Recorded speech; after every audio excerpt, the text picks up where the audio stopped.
Service Learning Presentation by Shelby Marmer.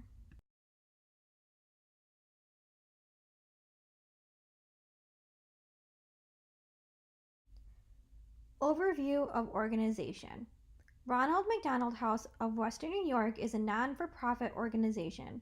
They provide shelter and warm meals for families who have sick or injured children. They allow immunocompromised children to live there when they need outpatient treatments but live greater than 25 miles away. The mission of the Ronald McDonald House of Western New York is to create and support programs that directly improve the health and well-being of children and their families. They provide transportation from the house to the local hospitals, which could be children's hospitals. They provide low-cost free housing to families with sick children, which reduces their stress level and financial burden. This allows parents to spend more time and focus their energy on their children. They rely 100% on volunteers and donors to meet the needs of their clientele. They have a big lounge area in the children's hospital specifically for parents in case they need a break to relax and breathe for a few minutes. They have a snack cart also located in the area. Sometimes volunteers will go around the hallways and hand the goodie bags out to the parents.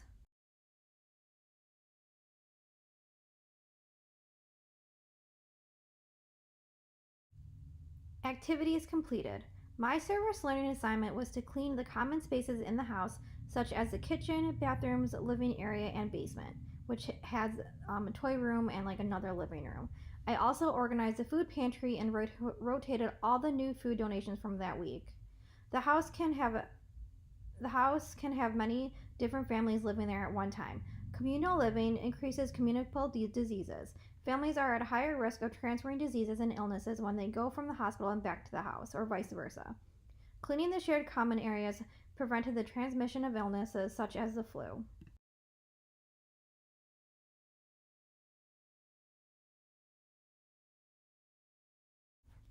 How class objectives were met. Objective 1 states use evidence-based interventions, public health core functions, epidemiology, and public health nursing interventions to improve population health. The inside of the house is primarily made of wood. It's from like the 1800s.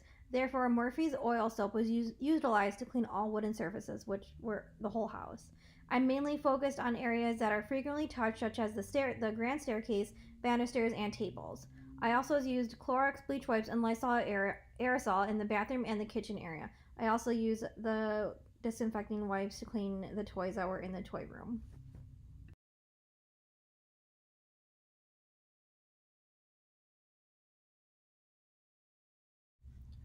How class objectives were met, Part 2.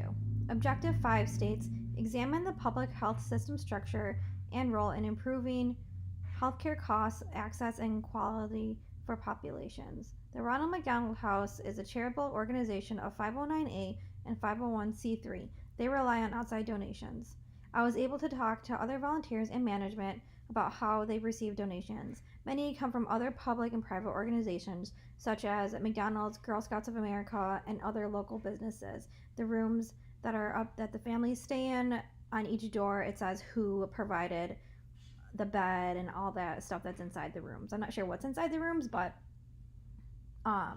local businesses such as the immigration firm in Buffalo made one of the houses. As previously mentioned before, this house reduces the stress that families can have due to sick and injured children. Although the cost of healthcare is high, parents and families do not have to worry about housing and food costs while staying here.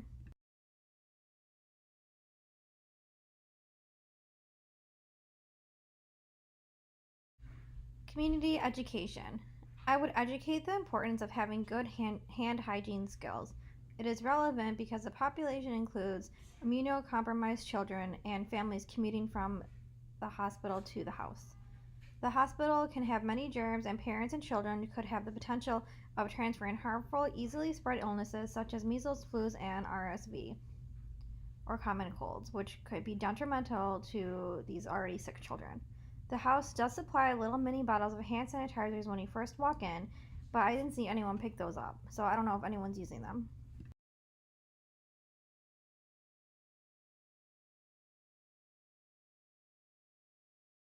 Intervention.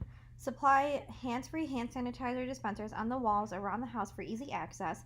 Place laminated posters of the steps of hand washing in all the bathrooms, and change the air dryers that are in the bathroom to paper towels. According to Rosenberg, the air dryers spread more um, bacteria and microbes to the person and to the surrounding objects than just regular paper towels. Hand washing is simple but important procedure that can prevent unnecessary hospital-acquired infections and ultimately can save lives, which is super important because these children are already sick. And hand hygiene compliance can be influenced by the visibility and accessibility of dispensers. So the hand sanitizers, more people will use them if they can see them, rather than having to dig through their purse or dig somewhere to find the little um, hand sanitizers that they have in the hallway.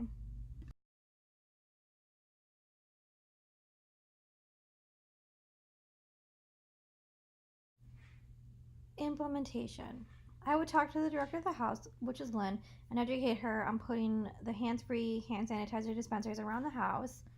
And I would also discuss with her like the costs, which are roughly around $12 to $40 depending on the type and where you buy them. I saw them on Amazon for $12, and then from at like other places on the internet they were like 40. And I could also discuss the use of using the hands-free paper towel dispensers, which cost around $30 to $250, depending on the type and where you bought them. They're commercials, and then there's like ones that you can just have around your house. I would also make like a quick 3-minute video that shows the proper way of washing your hands, and then this can be included in the video loop that is played in the main lobby.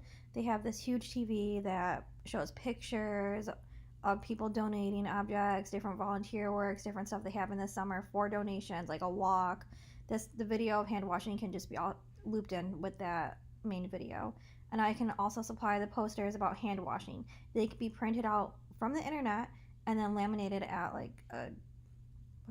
at a nearby store, like UPS. I think they do laminations, or FedEx. They do laminations, which is a fairly easy price.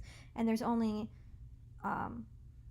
10 bathrooms in the whole house, 10, 11 bathrooms. So you just need 10 or 11 posters, which can be made cheaply. And then the audience, of course, will be like all the volunteers, the workers, and families and children that stay at the house.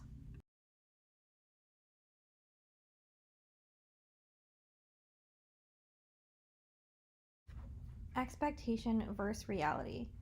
I expected I would be sitting there and talking with all the children and family that live there, talking about like their lives, just trying to get them to relax and get their mind off being sick and worrying about their children. I thought I would cook for them and provide supplies that they need, like at the hospital, or like show them directions to like nearby areas. I thought I would visit them at the hospital. I thought I would make goodie bags for them to take to them at the hospital. I thought there would be a lot more people at the house at one given time, and I thought it would be there for like 48-hour like period increments. In reality, families were not at the house when I went. I mostly went during the day. They were mostly at the hospital. They have volunteer cooks to make food, like breakfast and lunch, to put in like little goodie bags, and then they also have local businesses and schools like Narden, Mercy, local businesses like law firms. Again, I see law firms on that thing, to come and make dinner each night. Sometimes fraternities do it.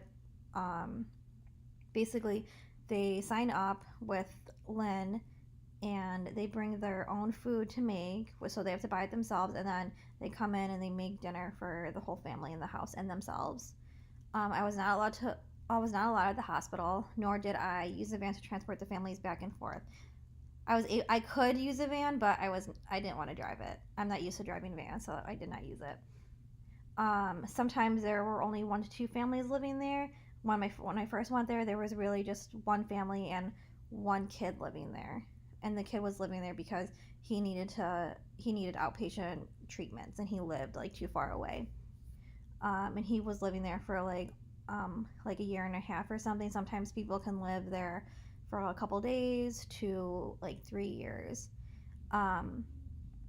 Sometimes they're so full that families will have to be turned away, which is unfortunate.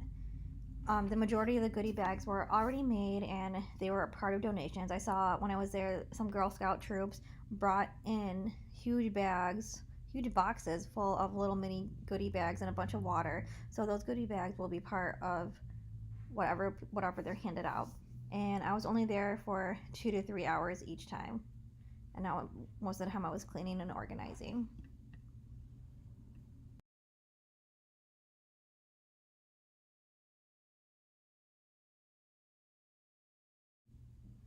Some of the pictures that I took. The first picture to the left is me bringing in part of the donations from the Girl Scout troops. I was putting them like in the main lobby all the way down to the basement. Um, the next two pictures are pictures from the toy room. They were all messy and all organized or disorganized, so I cleaned each toy with like those Lysol wipes, and then I organized them. And I'm a little OCD, so I put them all in like different categories, like carbs on the bottom, meat, veggies, tomatoes. But they're all gonna get messed up, but it's fine. And then the last picture is a picture of me and the director Lynn.